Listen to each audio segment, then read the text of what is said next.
Welcome to the Elk Season Podcast. We are the Chambers Brothers. My name is Harold. I'm David. And tonight on the Elk Season Podcast. Guess what? More Grizzly. Oh, yeah. Okay? Starting the conversation for next year's water situation. Elk do play a role in today's Elk Season Podcast. Elk Euro Mount specifically. Excited to hear about how you put that together. And lots of 180s. Go figure.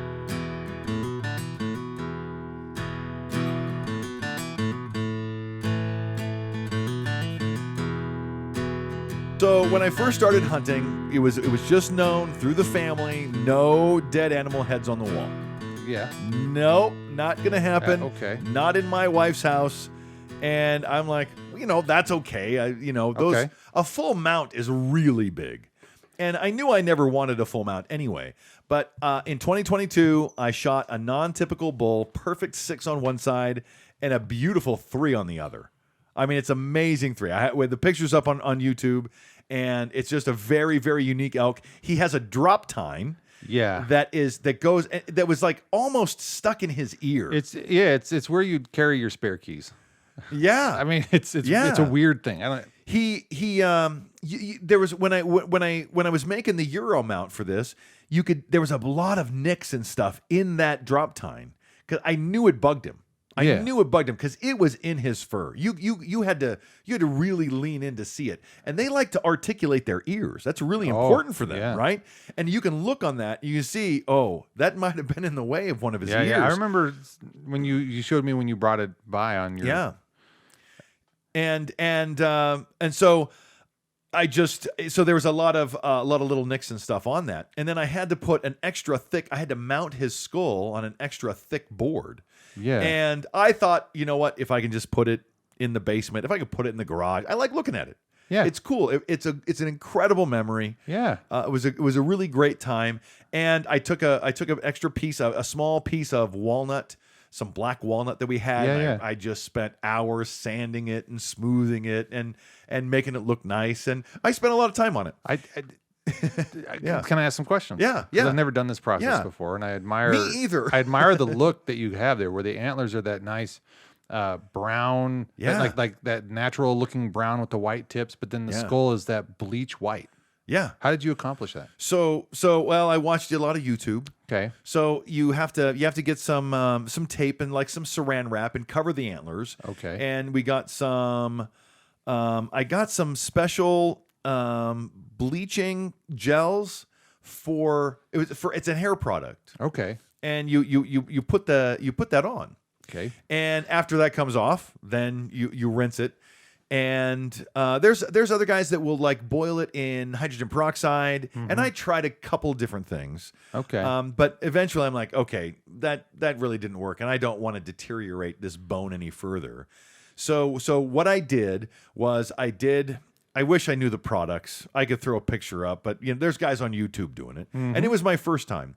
So I bleached the skull, and I tried to get where his antlers meet the skull is a tough part. And if you look really close, you can see a lot of cut marks from when I was trying to get it. So first of all, you have to get rid of that hair that's around there. Yeah, that little tuft. I burned that off. Okay. I just had a little torch and I burned that off. And then I used just like a 3M pad, just the sponge and some soapy water to clean the antlers. Then there is a wood stain. There's a wood stain pen.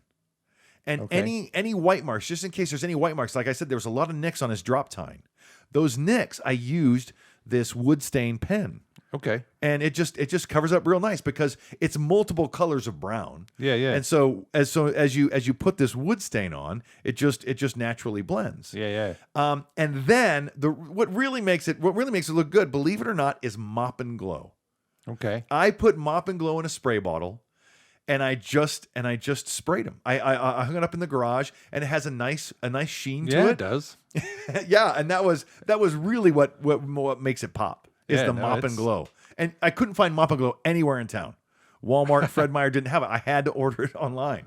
Got it online. Because it's like, who does Mop and Glow? What is Mop and Glow, right? So anyways, I got plenty of Mop and Glow now. And the YouTube was really great. I actually boiled his skull a little too much, and part of his skull broke off, and I had to super glue that back on. And you probably can't see that. You probably can't tell, which is good. It was just part of his the nose, just the nasal cavity. It's kind of brittle there, but when it kind of fell off, and I super glued it back on, and it looked. I think it turned out really well. I was really happy with it. I'm ashamed I let it sit for a whole year. I just stared at it in my garage, going, I gotta do something with what now? What now? Well, I always thought, well, it's not going to hang in the house. I'll leave it out here, right? It's just in the garage. Guess where it's at now. It's a hat rack. And then, when you see it and you realize if I put that in my basement, I have 9-foot ceilings on the first floor of my house. Yeah. On the basement, I have almost 7-foot ceilings. Okay. Which means you could stand on your tiptoes and hit your head. Yeah. So that mount would have to be below waist level. Yeah. So it's got to be. So, but when I got it done and I showed it to the wife, she's like, "Oh, well, it's a lot lower profile than a full head, because they do the full head mount, and he has to jut out a while, and his antlers have to come up. It just takes up a lot of real estate in the house, and I wasn't about that. I just want to look at it and remember a good time, and boy, it came off time to well. build a cabin." Yeah. Right, because you need once you get more than one of these. Yeah, I know. That one is probably doable. Yeah. But the next one, you need a cabin. You need a place to go put it at. Yeah, Because otherwise the missus is going to be like, all right, I'm done. Like, Well, you already took down the family photo. She'll be like, you can pick one, right? Sorry. You can pick one. Here's the problem. When I get a bear, right? I want a bear rug. I really do. Yeah. So we'll see how the argument goes. You there. once told me that you would take a wolf rug. Oh yeah, a wolf pelt. I don't know if I'd be a rug, but a pelt Yeah. that I would hang on the wall. I would love to feel it and wear it and hold it. I just think it would be really cool. And I just did that because, the segue into the Oregon elk hunter Oh yeah, who killed a wolf in self-defense. So, allegedly. Okay. And we have a lot of those stories in this podcast, allegedly. Well, Which is fine, by the way. It's just, yeah. it's allegedly. So, and I say allegedly because it's so exceedingly rare that someone needs to defend themselves from wolves in North America. It is exceedingly rare. Uh-huh. So unless you had a dog with you and you're defending your dog, I really have my doubts. I'm very, very skeptical about this situation. I think last year or a year and a half ago, we talked about a biologist who was allegedly forced up a tree by wolves surrounding her and all this stuff. So yeah, I'm a little skeptical. I've read a lot about wolves, and it's just not something they do. They're really hard to kill. I'm part of a group on Facebook, Idaho Wolf Hunters, and man, every picture, they're holding the wolf up, where their head is about level with the wolf's head, and their feet and tail are on the ground. I mean, they're so big. But let me ask you this question. Yeah. You said you're skeptical, but what's the story behind that Oregon wolf? Do you know the story? No, I see the headline and I go, all right. So what's this in all about? fairness, I've got a couple headlines today that I don't have the full story, but they're not wolf headlines. They're just, I saw a headline. I actually went to click on it, but it didn't give me the details because it was a paywall, but I still thought it was worthy enough to put in the thing. But sometimes I click on a story and so many ads start popping up and you're like, it's not worth reading. It's not worth reading. I'm done. I got like 3 lines into it. It's interesting, but you know what? I'm done. I'm out. But I don't want to claim that on this one. I just didn't bother reading it. Oh, well, I was trying to give you an out. But I know. I don't want to take an easy out. I'll be honest with you. Oh, I see. Yeah, it starts now. Just now. Make sure I'm still rolling everywhere. I'm paranoid after our first. We had a couple of incidents earlier this year with me not doing well with the technology. So going back to elk, though. So it was an elk hunter killing a wolf, not necessarily about elk hunting per se, except that it was an elk hunter. But let's talk about hunting something related to elk, and that's their antlers. Yeah. Shed hunting. Yeah. So it's I've been out with you a few times, and I've stepped right over something that you've picked up because I Yeah. just wasn't looking or I wasn't that aware. So I've been disappointed in that, but I've made up for it a little bit. I found a few, You found 2 in one hike. in one hike. That's pretty good. Yeah. So I'm happy about that. I still haven't found a good elk shed though, and I'd like to do that. But we've talked about shed hunting, and we've talked about people who go make big bucks out of it here in Idaho. I ran into people who were down in Pocatello when I lived there because there's deer migration over there galore. Yeah, very passionate about antler or shed hunting. And in the 90s, there used to be regulations against certain units having, like, you couldn't pick up sheds in some sections. And I was in, I think it was 49. Okay. I was with a hunting party in 96 or 97, and I picked up a shed that I found. It was old, it was dilapidated, and they're like, hey, check the reg book. And we later found one. We later hiked up there and found one, and we took it. Yeah, because the regs had changed. That's right. Because you could take them at that time. So, and I remember telling you that I was probably like all nervous about it, but we look in the regs, and the regs had changed. Well, the regs are about to change again here in Idaho with shed hunting. Really? In eastern Idaho. Really? And so shed antler hunting is going to be off limits in eastern Idaho early next year. This just came down the pipeline this last week. Okay. And so the field and game, Yeah, no, it's okay. You can go say the whole sentence. Idaho Department of the Montana Fish, Wildlife, and Parks, called Fish and Game, has approved a temporary antler gathering closure for Upper Snake and Southeast regions. Okay. So those are the big migration bordering regions to Wyoming. Okay. And so the harsh winter last year, Yeah. wanting to make sure that deer are not unnecessarily pressured, because that was part of what we talked about with antler shed hunting. And so it's really just meant to help those populations bounce back. There's another important factor that I've been reading. I don't know if it's mentioned in that article, but they don't want you say in the early part of the year. This is when bears come out of their den. Yeah. This is when grizzly bears come out of their den. You're talking about grizzly country. The Upper Snake is grizzly country. Yeah. And so when grizzlies come out of their den, they're really hungry. And it's a potentially dangerous time. So I think that could be part of it too. But I'd have to look. Everything read that I some more. remember reading about it was just simply it was focused on the deer and things. I wouldn't be surprised though if there's another agenda though to make sure that public safety is kept in mind there in terms of grizzly interaction. I did see an awesome video because you sent me a video of the wardens. Yes, the wardens. Now. That's a Montana Was that the one show. doing the shed? Were they doing the shed? Doing the shed. The shed hunt. So I found a video of some wardens where they just have an AirPod in a shed. It's completely hidden. You can't even tell it. They just go out and throw it somewhere where you're not supposed to pick up a shed, and it's within view of the road. And they go, when it starts to move, we just drive to their house and arrest them. Not arrest them, but that might be part of that show. Yeah, it might be. Because I sent you an episode that had to do with them getting some poachers and things like that, and it's a really cool show. Yeah, I haven't watched any more episodes than the one I sent you. I started one, but I didn't get very far. But it was just everything about the episode I was showing was about elk hunting and rifles and people just stopping and shooting like from the side of the road. It was crazy. Yeah. But I also thought there was some humanity there. We need to have regulations. We need to have rules and regulations in order for everything to work. But we do need to make sure that everybody's following them similarly. So these wardens are out there, and they're not there to just say, "Ooh, gotcha." They're not just trying to pull one over on you. They're trying to find genuine people who are doing illegal things on purpose, versus people who clearly just made an oopsie.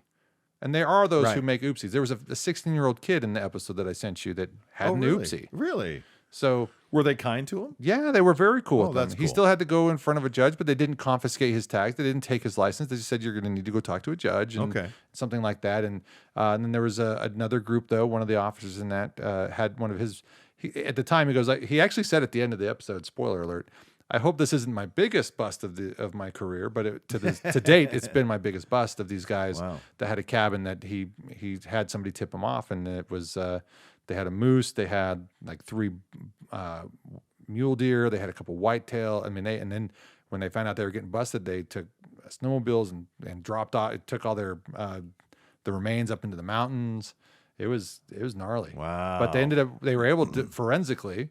Yeah. They got in, they took samples from the cabin and from all the guys that were there. And then they went out on subsequent days with 4 snowmobiles, and they found stashes of dead animals. brought it back, and they were able to connect the DNA from those animals to the stuff they got out of the hunters cabin. that had stuff in their possession. Yeah, so Yeah. the blood stains and all that stuff and the Wow. hair and all, they were able to connect it all back. That's like Warden CSI. Yeah. That's it was pretty cool. That's pretty cool. So it went further because they found out the one guy was still local. They went and arrested him. He said one other guy's flying in later today, so they got him at the airport. The other two were in Alaska, so they sent him up to Alaska and booked him up there. Wow. So it was legit. Wow. I want to play by the rules, and I want everybody else to play by the rules. I do too. Yeah. And I think that there are mistakes that can be made, genuine mistakes. Of and course. I think and I think that's the thing that I liked about these wardens is when a person was being straight up and honest with them, they're chill. They can tell. They can tell. There was one guy who they knew had shot from the side of the road, but they were trying to wait to see him, and then when he showed up, he waited on the side of the road. They have an elk decoy Yeah. out, and he's staring at this elk, and it's a little spike, and it's not brow tine, which is a big thing I remember about Yep, being in Montana. yeah. And so he's sitting there in his truck watching, and he's got his door open, he's got his gun clutched, and he's waiting and he's waiting, and finally the officer, and this is the crazy thing, you should watch the episode. Okay. One of the officers goes right up to look in the window, and the guy never sees him, and he comes back to the woods. Wow. After a little bit more time, he goes up to the front of the truck. The guy still doesn't see him, and he comes back to the woods. Wow. And it's not that they're trying to play games. They're just like, how aware is this person? Yeah. And trying to get more assessment on what should they do. And they finally discuss, okay, let's go talk to him. And so they talk to him, and he goes, well, that bull isn't legal, but it's about the time of day that I was waiting for other elk to come out. And Okay. So, okay. And That's legit. And right? then they go, well, that's great. He did the right thing there. So we want to honor that. But we also need to address what you did earlier. Yeah. And he fessed up. And so they talked to him, and What did he do earlier? he shot from the side of the road. Oh, he did shoot. He did shoot from the side of the road. okay. And he confessed to it. And he Okay. and by not lying to the law enforcement officers, he, they gave him a warning. They didn't Yeah. take his bill. And anyway, so they're just being, Right. They're just helping everybody play by the rules. yeah. Good. So anyway, not to spoil that whole episode. Cool, I think I just yeah. rattled the whole thing off, but That's okay. it was just kind of cool. I didn't realize that show existed, and Yeah. it's more modern, and it's just kind of fun. So, the Wardens is what it's called. It's, Okay. it's Montana Fish, Wildlife, and Parks Initiative, and it's got things from across the season. Wow. From spring to fall. So There's a Montana headline in there. yes, there is. Montana is second only to Hawaii. Hawaii I saw that. in outdoor recreation income. Wow. Second Wow. only to Hawaii. My Owen Wilson. Wow. Oh, I can't do that. I don't know if I'm haven't doing practiced. it good. I don't. No, that's pretty good. I knew exactly what. Oh, that's Owen Wilson. Wow. Yeah. So that was surprising to me. Montana's bringing in a lot of money Yeah. in outdoor recreation. It is the fourth largest state, That's pretty big. and there's a lot of game. There's You'd a lot think- of tags. Yeah. I almost want to go like, but what about Alaska? But it's so out of the way. Yeah. I mean, even Hawaii is out of the way, but Hawaii is more. It's less seasonal. You know what I mean? That is a good question. Where does Alaska fall on that list? It's got to be third. It's got to be close. Got to be third. And you've got Denali, and you've got. It was probably second last year. Probably. I mean, Alaska has so much, but it costs so much money to get there. It's kind of exclusive. I talked to a buddy of mine who went and got a moose. Him and his dad got moose, and he said he spent $50,000 on the trip, Jeez. or some ungodly number like that. I'm like, okay. Sorry, kid. College tuition was spent in Alaska. Your little Yeah. brother can go. Yeah. Well, if you can afford it, Yeah. then yeah, that's what you do. Yeah. But so, anyways, that was just an interesting statistic. That is kind of crazy to think about. Montana's a neat place. Speaking of Montana, we brought this up a couple of weeks ago, but for whatever reason, I found a headline, and I just wanted to bring it in because it's a picture of a grizzly bear spotted in the Missouri River Breaks Yeah. on American prairie land. So I just wanted to bring that back up. And since we were in Montana, let's go there. It's just cool. Yeah. We had talked about that. Yeah, they're headed for the breaks. They're headed east of the Rocky Mountains. It's a very natural place for the grizzly bears to go. There's a lot of the Missouri breaks have a lot of a lot of little hills and little valleys and little gullies just all over the place. Yeah. And traditionally, there was a lot of winter kill that would go down in those places. And when grizzly bears come out of hibernation or they're looking for something, boy, there's just lots of hiding places in the Missouri Breaks, and very few humans. Speaking of interacting with humans, there's a dead grizzly, it looks like. Or is it they I don't know if it's dead. It looks dead, but it's probably that they're just assessing it. But it weighed in. So that's probably they just went out and they put it to sleep. 712 pounds. 700-pound grizzly bear. Jeez. Holy jeez. That is 3 of me. That's an elk. 700 pounds is a bull elk. Yeah. That's a big bear. That's bear. a big bear. I saw a video this week of a mountain lion pulling a dead cow elk. Do you know what a mountain lion weighs? 150, 160 maybe? Maybe. Do you know what an elk weighs? You ever try to pull an elk, even No. a cow? They're heavy. It's hard. They're dense. Yeah, and here's this mountain lion doing it. Mountain lion, they're very strong. Their strength to pound ratio is so much greater than our own. And a 700-pound grizzly is a frightening idea. It is pretty frightening. And I don't Yeah. ever want to have an encounter with one. I have gone into the Bob Marshall Wilderness. We were coached and very much had many discussions and trainings on what to do in the face of grizzly bears and other predators, but grizzly bears being the primary one. We've talked about humans interaction. The Grizzly in the Driveway was the book that I turned you into. And thank you for reading that for me and to me. Of course. But what are we going to do about these grizzly interactions? Because I've just read right here that the Biden administration is going to release 7 bears annually near rural communities. Okay. That's where people live, man. Yeah, people do live in rural communities. They also live in urban communities. I guess Broad diet means they can harm anyone. Yeah. Yeah, it's a very alarmist headline. It's very annoying. I hope you could pick up on my sarcasm. I was just trying to lead into the fear factor. But there. I was very glad to hear it. I know some people in Washington. There's a few cattle ranchers. I've read some books about the Old West. The amount of grizzly bears in Utah is just that should be in Utah. When I tell people there hasn't been a grizzly bear in California in 100 years, they go, "Wait a minute, what?" Yeah. I go, "Dude, 100 years. There hasn't been one. There hasn't been one in New Mexico or Arizona or Utah or Colorado in more than 100 years." And some parts of Idaho. And some parts of Idaho. But they'll be coming back. Yeah. And whatever this is, if this is Biden administration or if it's just fear mongering, whatever it is. No, I mean, there's a legitimate plan to release 7 grizzly bears a year into certain wild areas of northern Washington, which, makes me wonder how much help do they really need? There's so many. I mean, you're just talking south of Banff, right? You're talking south of British Columbia. There's tons of bears where they've already discontinued hunting grizzly bears in BC.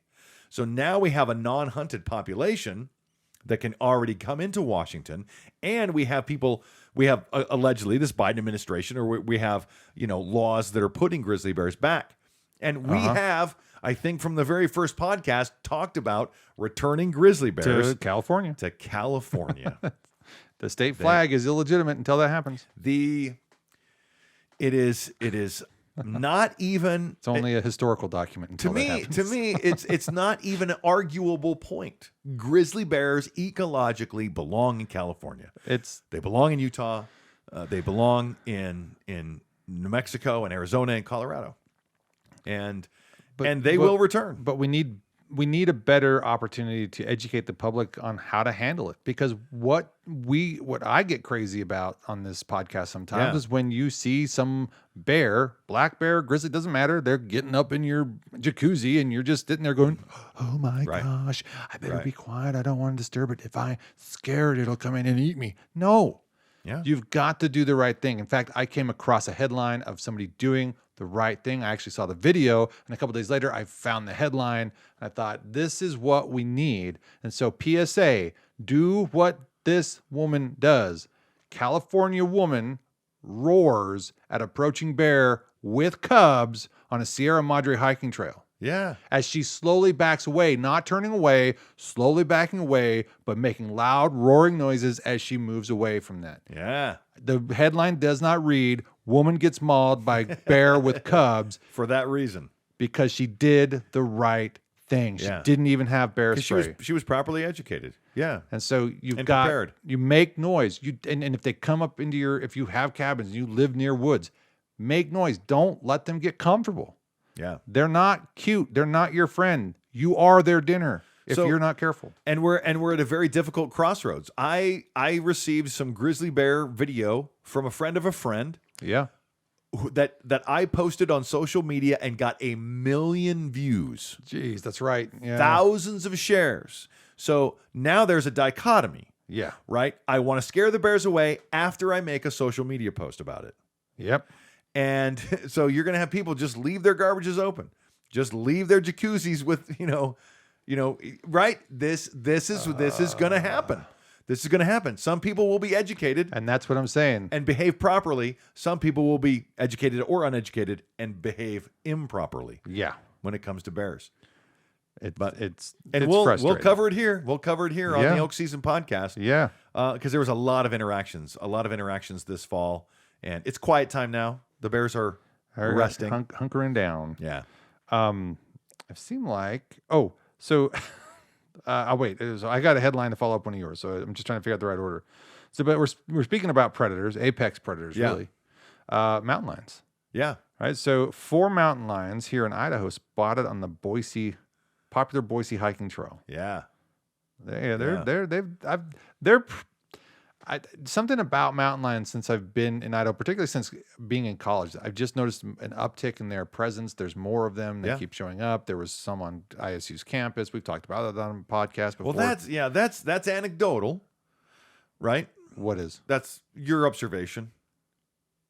It's not Oh, statistical. sorry. It's not statistical. Which part of what I was saying? Got it. Yeah. So, I mean, it's, but it seems to be. There's that way. more people and there's more cameras. There's more people with True. cameras out there. So there's going to be more reports. Well, it does seem like there were more. There could be more reports. Yeah, okay. Yes. There's more people. There's more because where hiking we would trails, hunt yeah. in 55, it seemed like there was an uptick in mountain lions out there since we started hunting out there. Yeah.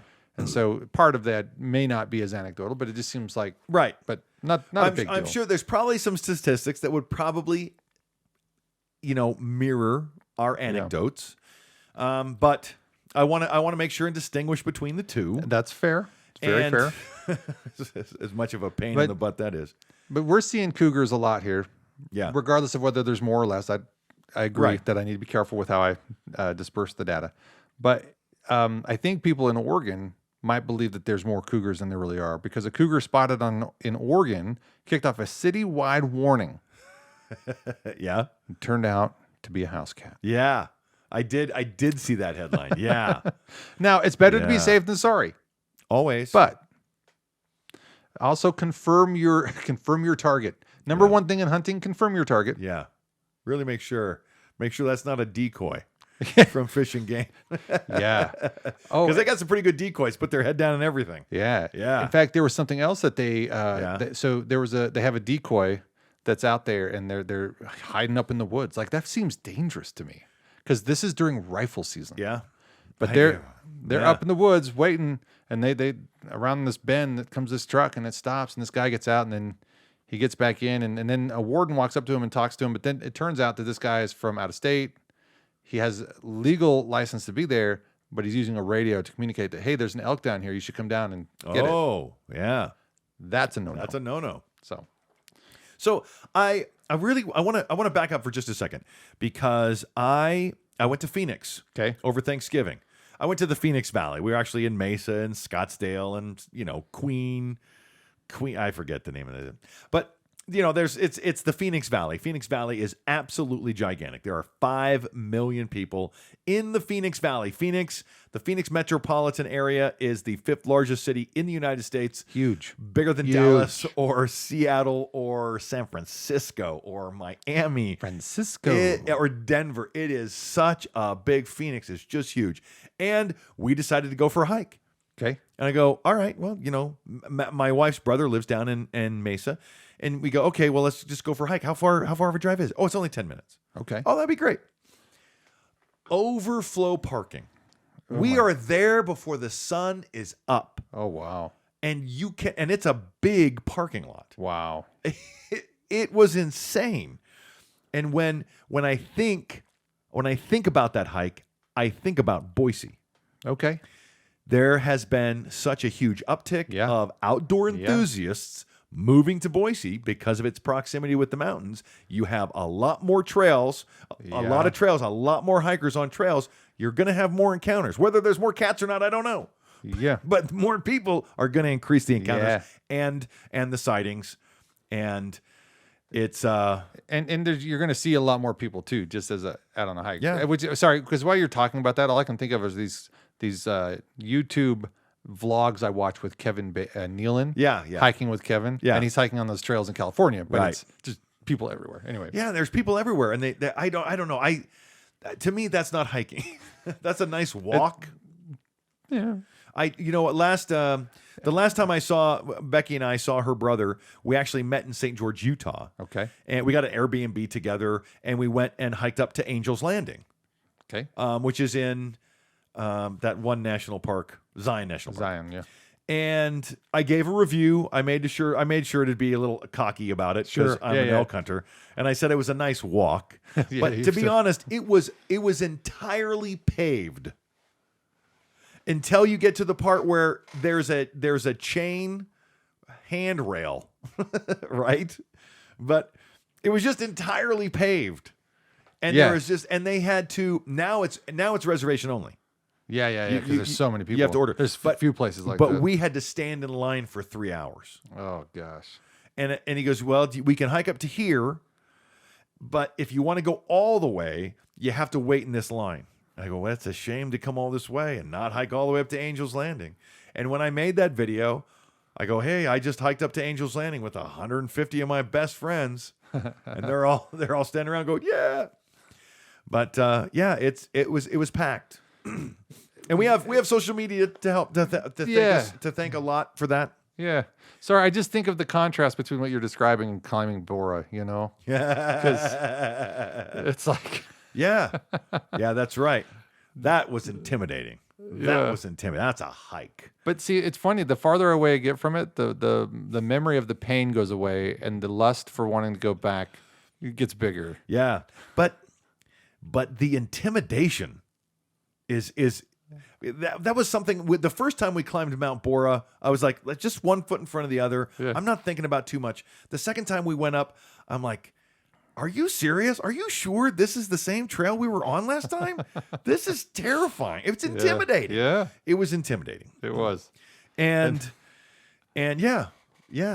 So I keep trying to talk Becky's brother into coming. You want to come on a real hike? Well, let's go Bora. It'll be fun. No permits, no 3-hour waits. That's right. You camp overnight, have a good breakfast, and get on your way. I've got a couple odd pieces here to throw at us. So I didn't get the whole article, but apparently this means something to folks in Illinois.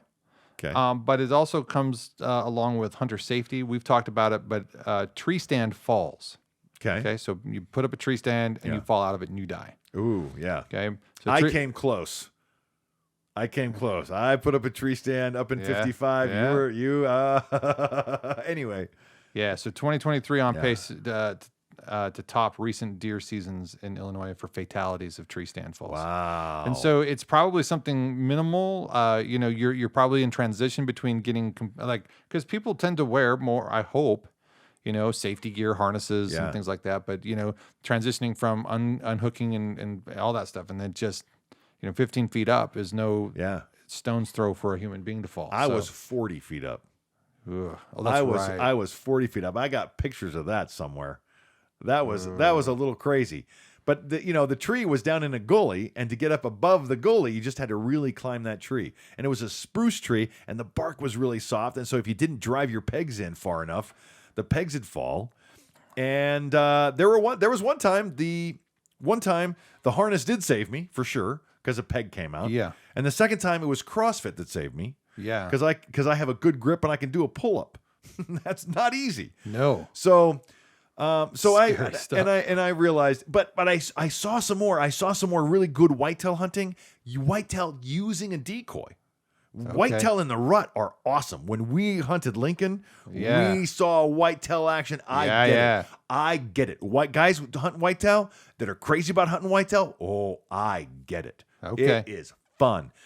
And now instead of having to wait in a tree stand and do ambush hunting, you can actually interact with your prey and use a decoy. And there's this great video of these guys using this decoy buck, and it's just like a cardboard. You prop it up with like a stick, and then once it's propped up, that buck wants to move in, and you can get a full draw and pop out from behind it get a shot.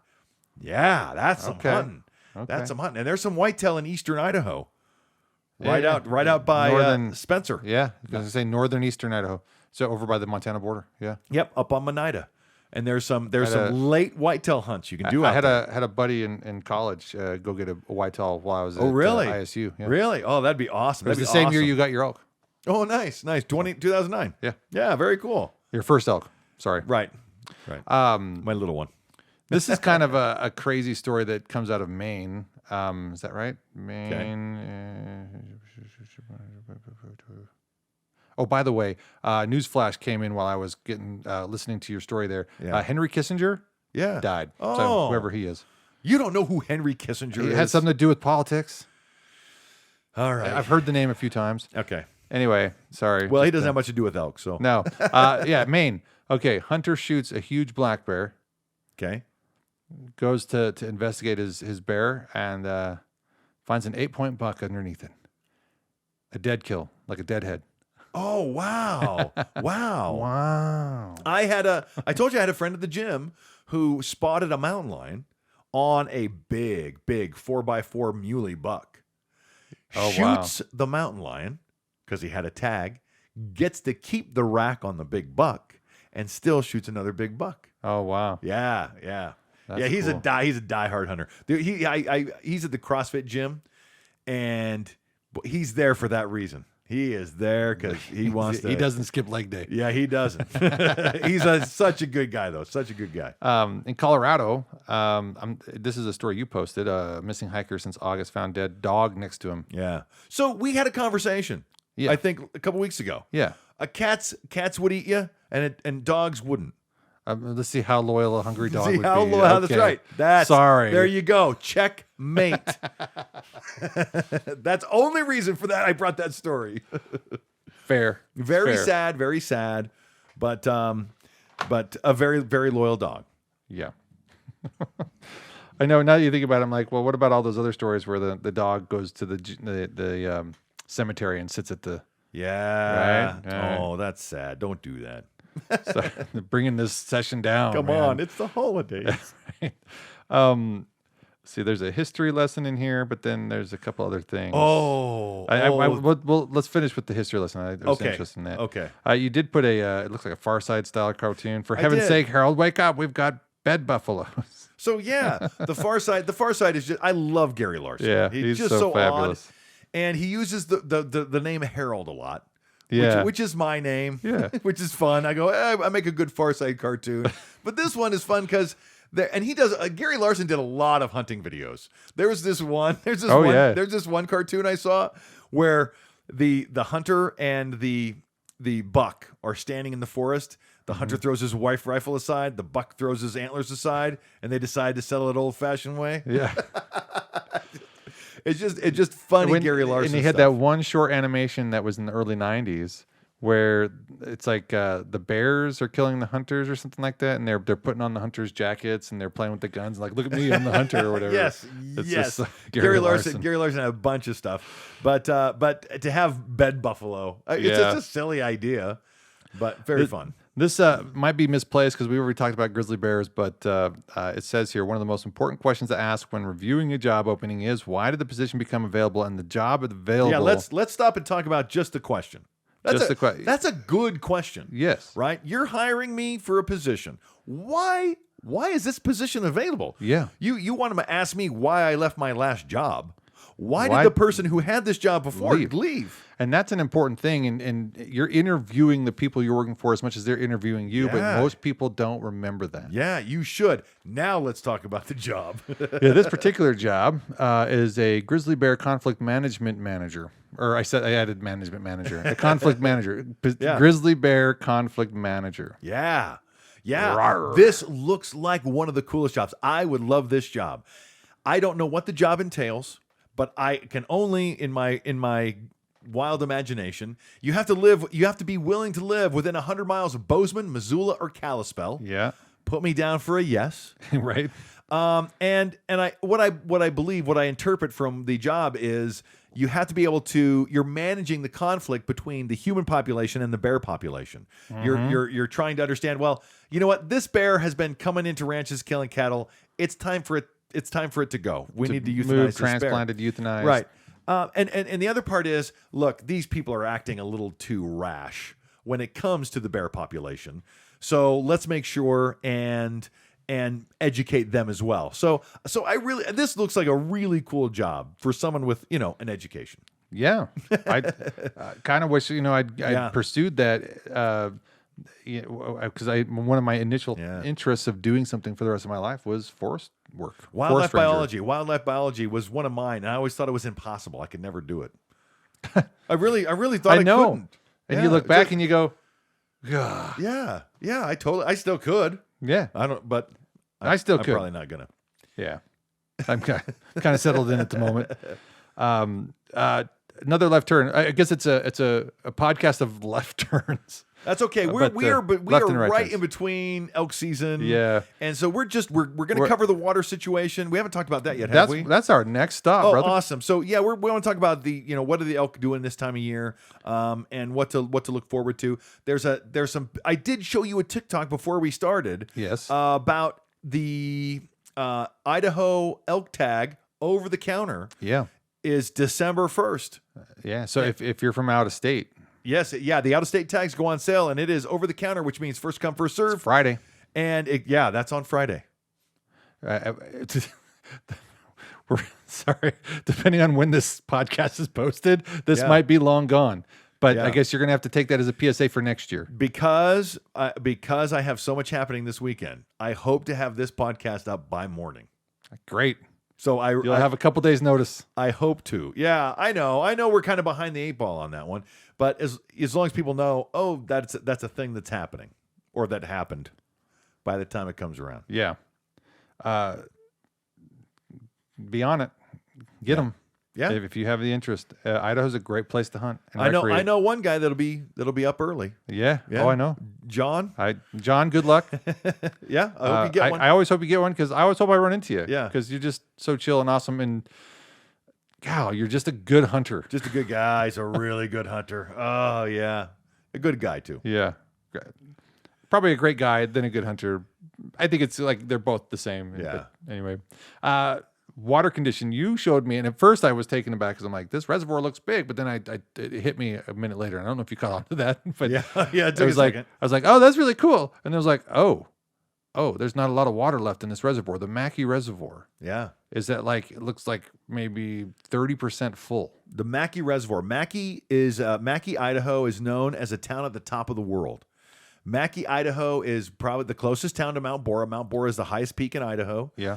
And Mackey Reservoir is the Lost River, big Lost River, man. Lost River. And the big Lost River are tributaries that we hunt. Can I say that? No. Okay, we don't hunt. You'll bleep that, right? Well, I mean the tributaries. That doesn't narrow it down to anything. There's hundreds of tributaries. I guess starting. Yeah, I don't know. I know I'm paranoid. Yeah, I'm just like every other hunter, man. I thought I was over those fears. Oh yeah, I'm.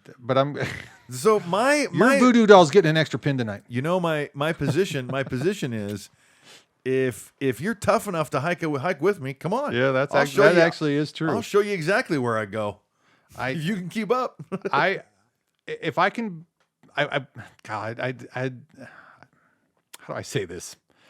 That has been your mantra, and I've known that. Yeah. But I also can keep up.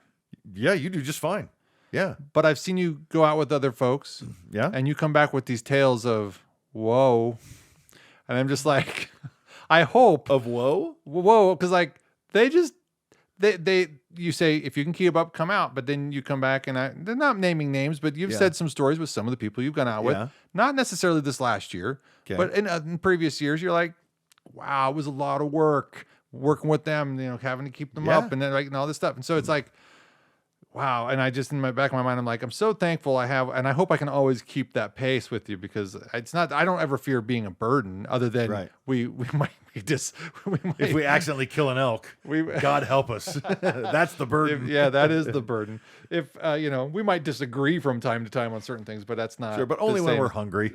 Usually, it's actually more truth than anything else. But, Let's have something to eat and then fight. What were we fighting about? I don't know. but our water year has been amazing because we had a slow melt off. Yeah. And so to see the And a Mackey, good snowpack. a good snowpack.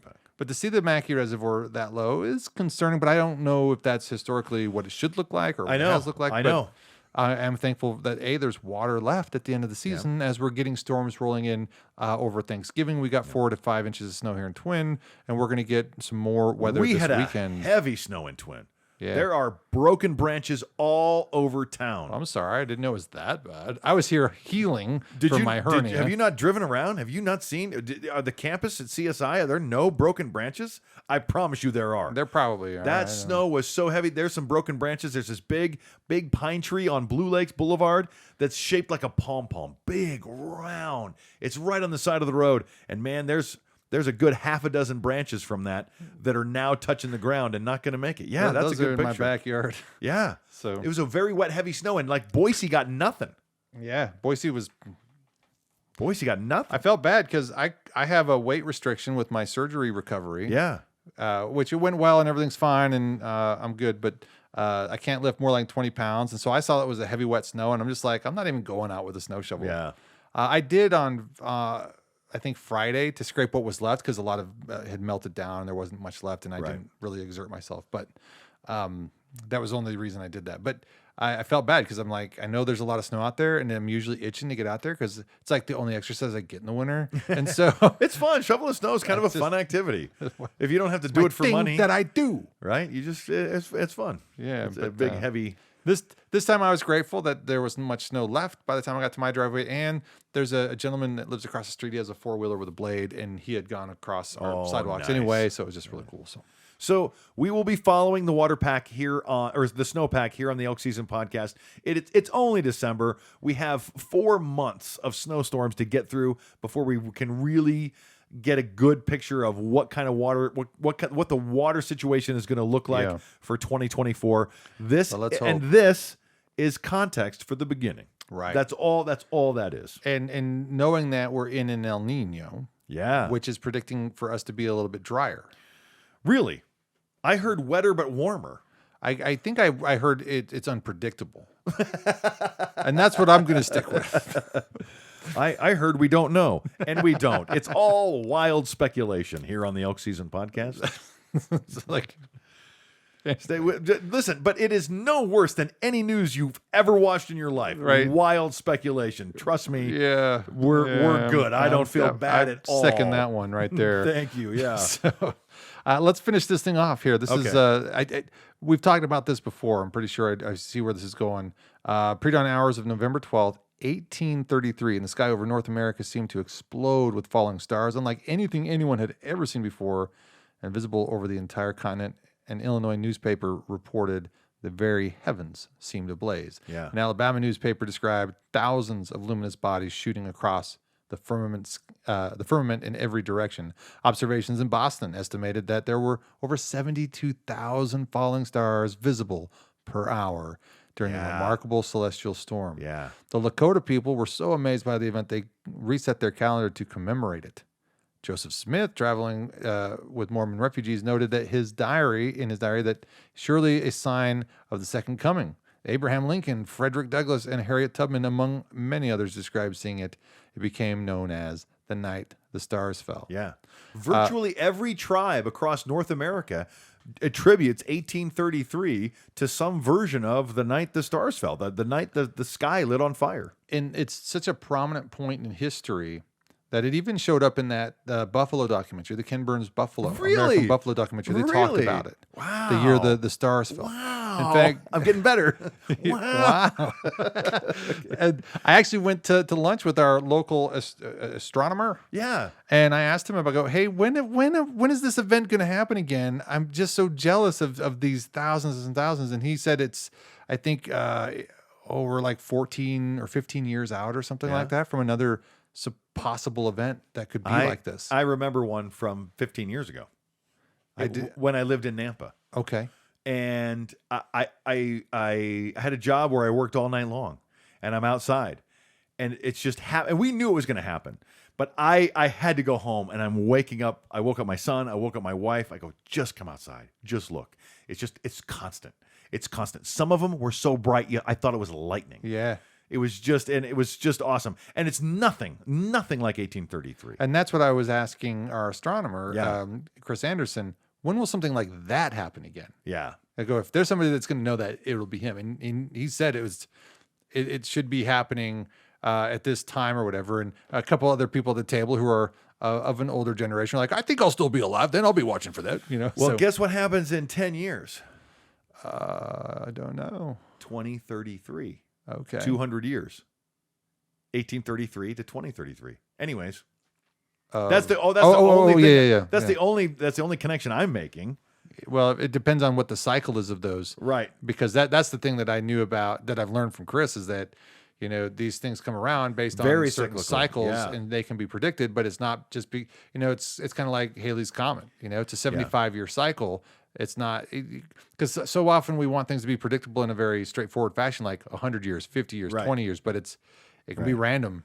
And Yeah. it can change, and it's just that's amazing about our cosmos. And So, being out in elk season and seeing the stars, seeing the Milky Way. and where we hike up Elk Ridge. I was actually just telling Vesta this last week. I go, being able to hike up in the early morning, knowing that we're up before every other hunter, with some rare exceptions. Yeah, very few. Our last hike up this last season, Yeah. on the way up, I saw two within seconds of each other. Oh, really? And they were going in opposite directions, just over the mountain wow. range. Yeah. You could see them behind that Milky Way backdrop. And it just was like, Oh.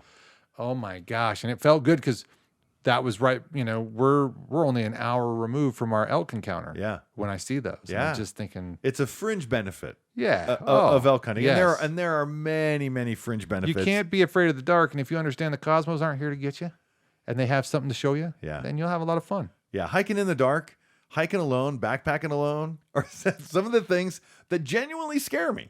Yeah. I mean, being in the woods in the dark and you hear something and you're alone, Yeah. it's scary. It is. But there's something about it, like skydiving, I guess. I've never done it, but there's some energy there that I just love. Yeah, exactly. And laying in a hammock by myself in the woods and hearing noises and just knowing, hey, look, I'm a burrito. Anything could come up here and just snack on me, and I'm toast. Yep. And there's a little bit of wingsuit flying that I feel. That's as close as I'll get to that. Yeah. But What else do we have to talk about? Is that it? that was all I had, other than understanding that we're going to be following the water situation. Yeah. We're going to be looking at laws and rules and regulations and I have something to talk about. Okay. Because I'm sure you're aware of this, but I got a phone call from one of our sisters okay. a couple days after my procedure, and she just wanted to check in. Her name is Jane, Okay. and I remember her. we got to talking, Okay. and she says, she's saying this or that about, you and Harold were talking about this on this podcast and this on that podcast and this on that podcast. And I go, you're going through the whole catalog. Yeah. She goes, yeah, I love being able to hear my brothers. So Yeah. I just want to say hi, Jane. Hi, Jane. Oh, that's so cool. And if you made it this far, love you lots. And if any of the other sisters are listening, hey, thanks for chiming in, and it's good to know that, and hope you're doing well. So I posted a clip of what I said about Jared for Veterans Day. And I know she saw that, and she's like, "Hey, where's the rest of this podcast?" Okay. And I told them all the time. I know our sisters. We have 7 sisters. They get together on a phone call every morning. Yeah, and she said that Every morning, and I thought, well, I don't know if I had the opportunity to listen to it, if I would. I go, but if you want to know what me and David are up to, there's a podcast. It's recorded. Yeah. It's on the YouTubes, and you can catch up with us there. And I'm glad she is. That's so great. That's so great. So anyway, All right, love you, Jane. cheers. Be well. Stay awesome. Goodbye.